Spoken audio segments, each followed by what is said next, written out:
ರಾಜ್ಯಸಭಾ ಒಂದು ಟಿಕೆಟ್ ಕೊಟ್ಟಿಲ್ಲ ಯಾತಕ್ಕೆ ಈಗ ಕಾಂಗ್ರೆಸ್ನವ್ರಿಗೆ ಅನುಕಂಪ ಬಂದಿದೆ, ಈಗ ಬಂದಿದೆ ದೇವೇಗೌಡರ ಬಗ್ಗೆ ಯಾವ್ಯಾವ ಥರ ನಡೆಸ್ಕೊಂಡಿದ್ದಾರೆ ಅವರ 70 ವರ್ಷದ ರಾಜಕೀಯ ಜೀವನದಲ್ಲಿ ದೇವೇಗೌಡರನ್ನ ಎಲ್ಲ ನಮಗೆ ಗೊತ್ತಿರ್ತಕ್ಕಂಥದ್ದು. ನಾನು ಅದರ ಬಗ್ಗೆ ಚರ್ಚೆ ಮಾಡಲಿಕ್ಕೆ ಹೋಗಲ್ಲ. ಇವತ್ತು ಅವರಿಗೆ ಅವರ ಉದ್ದೇಶ ದೇವೇಗೌಡರ ಬಗ್ಗೆ ಅನುಕಂಪ ತೋರಿಸಿರೋದು. ಇವತ್ತು ಯಾವೊಂದು BJP JDSನ ಮೈತ್ರಿ ಇದೆ, ಈ ಮೈತ್ರಿ ಅವರಿಗೆ ಎಲ್ಲ ಒಂದು ಕಡೆ ಅಳಕಿದೆ. ಮುಂದಿನ ಚುನಾವಣೆ ಏನಾಗುತ್ತೆ ಅಂತಕ್ಕಂಥದ್ದು ಗೊತ್ತಿದೆ ಅವರಿಗೆ. ಆ ಹಿನ್ನೆಲೆಯಲ್ಲಿ ಈ ಮೈತ್ರಿಯಲ್ಲಿ ಬಿರುಕು ತರಬೇಕು ಅನ್ನೋದು ಒಂದು ದೃಷ್ಟಿ ಇಟ್ಕೊಂಡಿದ್ದಾರೆ. ಈಗ ಅರ್ಜಿ ನಾವು ಹಾಕಿದ್ದೀವ, ದೇವೇಗೌಡರನ್ನು ಕೊಡಿ ಅಂತ ಕೇಳಿದ್ದಾರಾ? ಅದು ಯಾವುದೋ ನಮಗೆ ಸಂಬಂಧ ಇಲ್ಲದೆ ಇರೋದು. ಅವ್ರ ಪಕ್ಷದ 60 ಜನ ಶಾಸಕರಿದ್ದಾರೆ. ನಾವು ಕೊಡಿ ಅಂತ ಕೇಳಿದರೆ ಸಾರ್ವಜನಿಕವಾಗಿ ಯಾವ ರೀತಿ ದೇವೇಗೌಡರ ಬಗ್ಗೆ ಪ್ರತಿಕ್ರಿಯೆ ಬರ್ಬೋದು. ಇವತ್ತು ಕೆಲವರು ಚರ್ಚೆ ಮಾಡಬಹುದು, ಅಯ್ಯೋ ದೇವೇಗೌಡರು ಇದ್ದಿದ್ದರೆ ಅಲ್ಲಿ ಧ್ವನಿ ಎತ್ತವರು ಅಂತೇಳಿ, ಅದು ಬೇರೆ ವಿಷಯ. ಅವರು ಅಧಿಕಾರದಲ್ಲಿ ಇರಲಿ ಇಲ್ಲದೆ ಹೋಗಲಿ ಧ್ವನಿ ಎತ್ತಿರ್ತಕ್ಕಂಥದ್ದು ಹಲವಾರು ಉದಾಹರಣೆ ಕೊಡಬಲ್ಲೆ. ಇವತ್ತು ಒಂದು ಉದಾಹರಣೆ ಕೊಡ್ತೀನಿ ನಿಮಗೆ.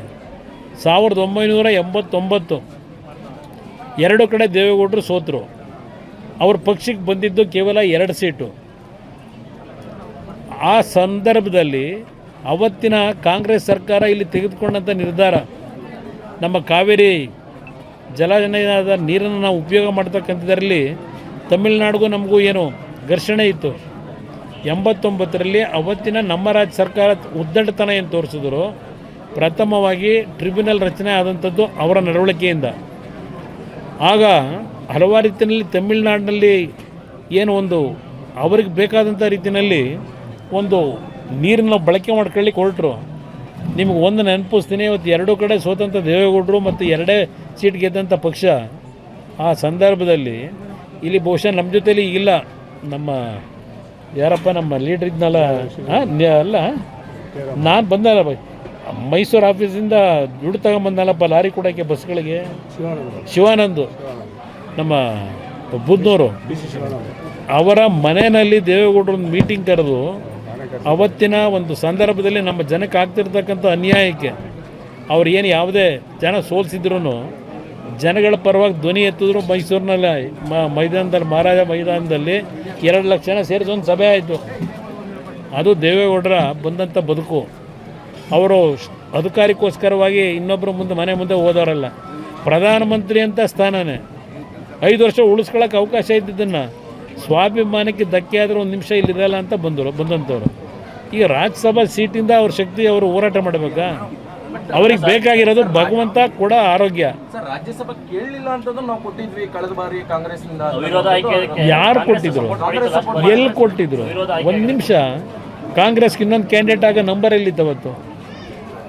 ಅವತ್ತಿನ ದಿನ ನಮ್ಮ ಸರ್ಕಾರ ಹೋಗಿತ್ತು, ದೇವೇಗೌಡರನ್ನು ಸೋಲಿಸಿದ್ರು 19ರಲ್ಲಿ ತುಮಕೂರಿನಲ್ಲಿ ನಿಲ್ಲಿಸಿ. ಆ ಸಂದರ್ಭದಲ್ಲಿ 4 ರಾಜ್ಯಸಭಾ ಸ್ಥಾನಕ್ಕೇನು ಚುನಾವಣೆ ಆಯಿತು. ಅವತ್ತು BJPನಲ್ಲೂ ಇನ್ನೊಂದು ಅಭ್ಯರ್ಥಿಗೆ ನಂಬರ್ ಇರಲಿಲ್ಲ, ಕಾಂಗ್ರೆಸ್ನಲ್ಲೂ ನಂಬರ್ ಇರಲಿಲ್ಲ. ಅಲ್ಲಿ ಇನ್ನೊಬ್ಬ ಅಭ್ಯರ್ಥಿ ನಿಲ್ಲ ಪ್ರಶ್ನೆನೇ ಇರಲಿಲ್ಲ.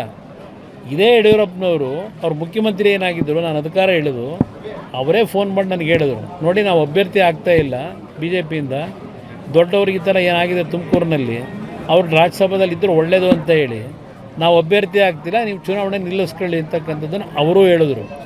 ದೇವೇಗೌಡರಾಗ ಒಪ್ಪಿರಲಿಲ್ಲ. ನಾನೇ ದೇವೇಗೌಡರಿಗೆ ಬಲವಂತವಾಗಿ ನೀವು ಅಲ್ಲಿರಬೇಕು ಅಂತ ಹೇಳಿ ಅವತ್ತಿನ ಪರಿಸ್ಥಿತಿನಲ್ಲಿ ಅವ್ರಿಗೇನು ಅವಕಾಶ ಇತ್ತು, ಆ ಅವಕಾಶ ಅವತ್ತು ಬಂದಿದೆಯೇ ಹೊರತು ಇವ್ರು ಬೆಂಬಲ ಕೊಟ್ಟು ಬಂದಂಥದ್ದಲ್ಲ. ಅದು ಯಾವ ಥರ? ಅಯ್ಯೋ ರಾಮ, ಈಗ ಒಕ್ಕಲಿಗರು ಮುಖ್ಯಮಂತ್ರಿನ ಇದ್ದಾಗ ರಾಜ್ಯಸಭಾ ತಗೊಂಡೇನು ಮಾಡ್ತೀರಿ? ಪಾಪ ಒಕ್ಕಲಿಗರು ಮುಖ್ಯಮಂತ್ರಿನೇ ಇದ್ದಾರೆ, ಎಲ್ಲಿಂದ ನ್ಯಾಯ ಆಯ್ತದೆ? ಪಾಪ ಅವ್ರು ಉಳ್ಸೋಕ್ಕೆ ಅಲ್ವ ಮಾಡಿರೋದು. ಈಗ ಇನ್ನೊಂದು 2 ತಿಂಗಳು ನೋಡೋಣ ಸುಮ್ಮನೆ. ಮುಖ್ಯಮಂತ್ರಿ ಆಗಿರೋದು ನಿಮ್ಮನೆಗೆ ಸೂಕ್ತ ಅನ್ನುವಂಥ ಅವೆಲ್ಲ ಯಾವುದಕ್ಕೂ ನಾನು ಚರ್ಚೆ ಮಾಡಲ್ಲ ಬ್ರದರ್, ಜನ ತೀರ್ಮಾನ ಮಾಡ್ತಾರೆ. ಗೇಮ್ ಪ್ಲಾನ್ ಏನಿಲ್ಲ ಬ್ರದರ್. ಇಲ್ಲಿ ಅವರು 2 ಓಟು, ನಾವು 2 ಓಟು ಇಲ್ಲಿರ್ತಕ್ಕಂಥದ್ದು. ಬಟ್ ಅವ್ರ ಅಧಿಕಾರ ಇದೆ, ಮನಿ ಪವರ್ ಇದೆ, ಮಸಲ್ ಪವರ್ ಇದೆ. ಅವರು ನಮಗಿಂತ ಮೇಲಿದ್ದಾರೆ, ನಾನು ಅದರಲ್ಲಿ ಇಲ್ಲ ಅಂತ ಹೇಳಲ್ಲ. ಆದರೆ ನಾವು 18 ಶಾಸಕರಿದ್ದಾಗ ನಮ್ಮ ಶಕ್ತಿನೂ ನಾವು ಒಗ್ಗಟ್ಟಾಗಿದ್ದೇವೆ ಅಂತಕ್ಕಂಥದ್ದು ಒಂದು ಕಡೆ ತೋರಿಸ್ಕೊಳ್ಳೋದು ಪ್ರಥಮವಾಗಿ. ನಮ್ಮಲ್ಲೆಲ್ಲ ಒಂದು ಒಗ್ಗಟ್ಟಿದೆ ಅಂತಕ್ಕಂಥದ್ದು. ಅದರ ಜೊತೆಗೆ ಬಿ ಜೆ ಪಿಯ ಸ್ನೇಹಿತರುಗಳು ಈಗಾಗಲೇ ಹೇಳಿದ್ದಾರೆ, ಬಿ ಜೆ ಪಿ ಪಕ್ಷದಲ್ಲಿ 6ರಿಂದ 7 ಓಟು ಸರ್ಪ್ಲಸ್ ಇದೆ, ಅದು ನಮಗೆ ಕೊಡ್ತಕ್ಕಂಥ ನಿರ್ಧಾರ ಮಾಡಿದ್ದಾರೆ. ಅದರ ಜೊತೆಗೆ ನಮ್ಮ ಯತ್ನಾಳಿದ್ದಾರೆ, ಅವ್ರದ್ದೊಂದು ಓಟಿದೆ, ಅವ್ರನ್ನ ಉಚ್ಚಾಟನೆ ಮಾಡಿದರು, ಅವ್ರಿಗೂ ಮನವಿ ಮಾಡ್ತಾ ಇದ್ದೇವೆ. ಅದರಿಂದ ಒಂದು ಕ್ಲೋಸ್ ಫೈಟ್ ಇದೆ.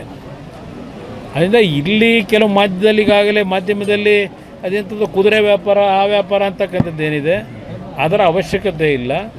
ಯಾವುದೇ ವ್ಯಾಪಾರ ಮಾಡದೆ ಹಲವಾರು ರೀತಿಯಲ್ಲಿ ಈಗಿನ ರಾಜ್ಯದ ರಾಜಕಾರಣದ ಬೆಳವಣಿಗೆ ಏನಿದೆ ಅದರ ಹಿನ್ನೆಲೆಯಲ್ಲಿ ಹಲವಾರು ರೀತಿಯ ಗೊಂದಲಗಳೇನಿದೆ ಅದು ಯಾವ ಕಡೆ ಬೇಕಾದರೂ ಆ ತಕ್ಕಡಿ ಇವತ್ತು ಬಲ ಬರ್ತಕ್ಕಂಥ ವಾತಾವರಣ ಇದೆ. ನೋಡೋಣಂತೆ.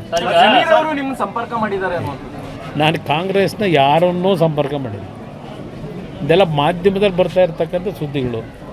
ನಾನು ಯಾವುದೇ ಕಾಂಗ್ರೆಸ್ ನಾಯಕರನ್ನ ಭೇಟಿ ಮಾಡ್ತಕ್ಕಂಥದ್ದಕ್ಕೆ ಹೋಗಿಲ್ಲ. ನಾನು ಏನು ಸಲಹೆ ಕೊಡಲಿ? ಈಗ ಅವರೇ ತುಮಕೂರಿನಲ್ಲಿ ಭಾಷಣ ಮಾಡಿದ್ರು, ಕುಮಾರಸ್ವಾಮಿ 2 ಬಾರಿ ಮುಖ್ಯಮಂತ್ರಿಯಾಗಿ ಏನು ಕಿತ್ತಾಕಿದ್ದಾರೆ ಅಂತ. ಅದೇನೋ ಪದ ಬಳಸಿದರು, ಏನು ಹರಿದವ್ರೆ ಅಂತ. 2 ಬಾರಿ ಮುಖ್ಯಮಂತ್ರಿಯಾಗಿ ಹರಿದಿರೋದೇನು ಅಂತ ಅಂದರು. ಯಾಕೆಂದರೆ ಎಲ್ಲದಕ್ಕೂ ಸಾಕ್ಷಿ ಗುಡ್ಡೆ ಕೇಳ್ತಾರೆ. ಈಗ ಸಾಕ್ಷಿ ಗುಡ್ಡೆ ನಿರ್ಮಾಣ ಮಾಡ್ತಾರಂತೀಗ. ನಾನು ಸಲಹೆ ಕೊಡೋದೇನೈತೆ, ಏನು ಕಿತ್ತ ಇಲ್ವಲ್ಲ, ಹರಿಯೋ ಕೆಲಸ ಮಾಡಿಲ್ವಲ್ಲ. ನನ್ನ ಹತ್ರ ಬಂದು ಸಲಹೆ ಏನು ತಗೋತಾರೆ? ಫೋಟೋ ಬೇಕು, ಫೋಟೋ ಪತ್ರಿಕೆಯಲ್ಲಿ ಬರಬೇಕು, ನಾನು ನೋಡಿ ಯಾವ ಥರ ಹೋಗಿದ್ದೇನೆ ಅಂತ ಹೇಳ್ಕೋಬೇಕು. ಒಂದು ಗಾದೆ ಮಾತಿದೆ, ಹಿರಿಕರು ನಮ್ಮ ಪೂರ್ವಿಕರು ಒಂದು ಗಾದೆ ಮಾತಿಟ್ಟಿದ್ದಾರೆ, ಅತಿ ವಿನಯಂ ಧೂರ್ತ ಲಕ್ಷಣಂ ಅಂತ. ದೇವೇಗೌಡರು ಅದೇ ಫೋಟೋಗೆ ಸರ್ ಭಾಷಣದಲ್ಲಿ ಹೇಳಿದ್ರೆ ಮುಂದೆ ಮೈತ್ರಿ ಸರ್ಕಾರ ಬರುತ್ತೆ ಅಂತ, ಆ ಸರ್ಕಾರದ ನೀವು ಸಿಎಂ ಸರ್ ಅಂತ. ನನಗೆ ಸಿಎಂ ಆಗಬೇಕು ಅನ್ನೋದಕ್ಕಿಂತ ಹೆಚ್ಚಾಗಿ ನನ್ನ ಜನನ ಉಳಿಸ್ಬೇಕು. ಆ ಒಂದು ಶಕ್ತಿ ಇವತ್ತು ಮೈತ್ರಿ ಸರ್ಕಾರಕ್ಕೆ ಬರಬೇಕು. ಅದು ನನ್ನ ಮೊದಲನೇ ಆದ್ಯತೆ. ಸರ್, ಈಗ ಜೆಡಿಎಸ್ ಕಾರ್ಯಕರ್ತರುಗಳಿಗೆ ನನ್ನ ಮನೆ ಬಾಗಿಲು ಯಾವಾಗಲೂ ತೆಗೆದು ಅಂತ ಹೇಳಿ ಡಿಕೆ ಹೇಳಿದ್ರು. ಅವರ 50 ವರ್ಷದಿಂದ ತೆಗೆದೇ ಇಟ್ಟವ್ರೆ ಬಾಗಿಲು. ನೀವು ಹೆಂಗೆ ಬೇಕು ನೀವು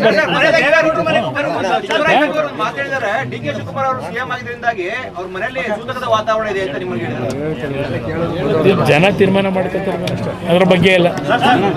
ಉಜ್ವಲ ಯೋಜನೆದು ಒಂದ್ ಕಡೆ ಗ್ಯಾಸ್ ಪ್ರೈಸ್ ಆಯ್ತು, ಇನ್ನೊಂದ್ ಕಡೆ 9 ಸಿಲಿಂಡರ್ ಕೊಡ್ತಿದ್ದವ್ರು ಈಗ 4 ಇಳಿಸಿದ್ದಾರೆ. ಇದು ಜನಗಳು ಹೊರೆ ಆಗಲ್ಲ.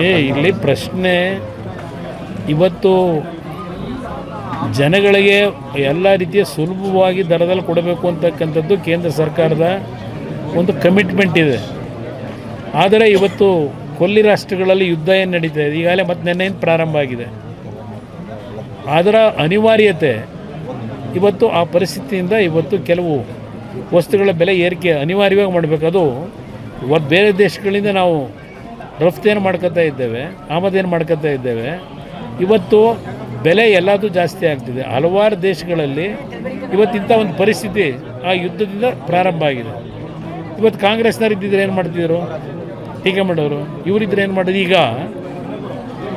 ಈ ಸರ್ಕಾರ ಕಳೆದ 3 ವರ್ಷದಲ್ಲಿ ಯಾವ್ಯಾವುದಕ್ಕೆ ಎಷ್ಟೆಷ್ಟು ಬೆಲೆ ಏರಿಕೆ ಮಾಡ್ಕೊಂಬಂದ್ರೆ ಯಾಕೆ ಏರಿಸಿದ್ರು ಬೆಲೆ? ಈಗ ಮಾಡಿರೋ ಸರ್ಕಾರ ಅವ್ರಿಗೆ ಯಾವ ನೈತಿಕತೆ ಇದೆ ಹೇಳೋದಕ್ಕೆ? ಕೇಂದ್ರ ಸರ್ಕಾರ ಈ ವೆಹಿಕಲ್ಗಳಿಗೆ ಪ್ರೋತ್ಸಾಹ ಕೊಡ್ತಾ ಇದೆ, ರಾಜ್ಯ ಸರ್ಕಾರ ತೆರಿಗೆ ಜಾಸ್ತಿ ಮಾಡ್ತಾ ಇದೆ. ಈ ವೆಹಿಕಲ್ ಅದನ್ನೇ ಹೇಳ್ತಾ ಇರೋದು. ಅದು ಅವ್ರು ಹೇಳಲ್ಲ, ಇದನ್ನು ಮಾತ್ರ ಹೇಳ್ತಾರೆ. ಏನು ನಿರೀಕ್ಷೆ ಮಾಡ್ತಾ ಇದ್ದೀರಾ ಸರ್? ರಾಜ್ಯದ ದೊಡ್ಡ ಅಭಿವೃದ್ಧಿ. ಸ್ವಾದಿಷ್ಟತೆಯ ಸ್ವಾದ, ತಾಜಾತನದ ಆಹ್ಲಾದ, ಉತ್ತಮ ಆರೋಗ್ಯ ಮತ್ತು ಹೆಚ್ಚಿನ ರೋಗ ನಿರೋಧಕ ಶಕ್ತಿಯ ವೃದ್ಧಿಗೆ ಈಗ ನಿಮಗೆ ಸಿಗುತ್ತಿದೆ ಉತ್ತಮ ಗುಣಮಟ್ಟದ ಪೌಷ್ಟಿಕಾಂಶ. Shri Vaidik millet health mix. ಇದು ಸಿರಿಧಾನ್ಯಗಳ ಸಂಪತ್ತು.